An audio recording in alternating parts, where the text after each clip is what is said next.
আসসালামু আলাইকুম everyone, welcome to জোশ কাপল ব্লগ। আজকে চলে আসলাম আমাদের অ্যানিভার্সারি ব্লগ নিয়ে। দেখতে দেখতে 3 বছর কিভাবে যেন কেটে গেল বুঝতেই পারলাম না, মনে হচ্ছে সেদিনই তো বিয়ে করলাম। এইবার আসলে আমি অ্যানিভার্সারি নিয়ে খুব একটা প্ল্যান করিনি, কারণ যখন আমি খুব বেশি প্ল্যান করতে চাই সবকিছু স্পয়েল হয়ে যায়। সো এইবার রাতের বেলায় আম্মু আর আমার ননদ মিলে আমাদেরকে একটা কেক দিয়ে সারপ্রাইজ করলো। তারপরে আম্মু রান্না করেছিল বিরিয়ানি আর আমার ননদ রান্না করেছিল পাস্তা। নেক্সট দিন যেহেতু অফিস ছিল, সেহেতু অ্যাজ ইউজুয়াল রেডি হয়ে অফিস চলে গেলাম। এবং সেদিন আমার ব্যাক টু ব্যাক অনেকগুলো মিটিংস ছিল, সো মিটিংয়ের কাজকাম শেষ করে রেডি হয়ে গেলাম ফর আওয়ার অ্যানিভার্সারি ডেট। এইবার ডেটে যাওয়ার জন্য আমি চাচ্ছিলাম এমন একটা জায়গা যেটা কাম হবে, সুদিং হবে, আর অনেকক্ষণ বসে আড্ডা দিতে পারবো। বেশি কেওটিক কোনো জায়গা চাচ্ছিলাম না, তাই আমার কাছে সবচেয়ে বেস্ট অপশন লেগেছিল থাই এমারাল্ড। আপনারাও যদি আপনাদের অ্যানিভার্সারি অথবা এনি টাইম ডিনার ডেটের জন্য এই জায়গাটা চুজ করতে পারেন।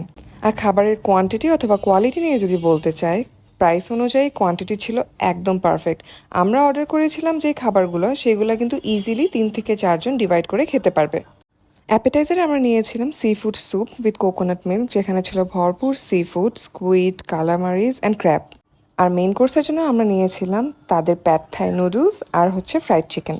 প্যাড থাইটা আমার খুব ফেভারিট, সো আমার কাছে তো অ্যাজ ইউজুয়াল ভালো লেগেছে, বাট জয়ের কাছে সবচেয়ে বেশি ভালো লেগেছিল তাদের স্যুপটা। আপনারা যারা থাই ফুড লাভার আছেন তারা কিন্তু মাস্ট এই প্লেসে একবার ভিজিট করতে পারেন।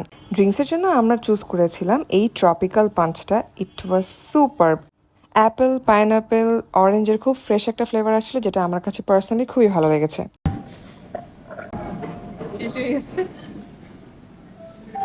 সো এই ছিল আমাদের মিনি, সিম্পল এবং সুন্দর একটি দিন। আমাদের জন্য সবাই দোয়া করবেন। আশা করি আপনাদের সাথে আরও বেশি বেশি ভ্লগ শেয়ার করতে পারবো। আমাদের পেজে লাইক কমেন্ট দিয়ে সাথে থাকবেন। আল্লাহ হাফেজ।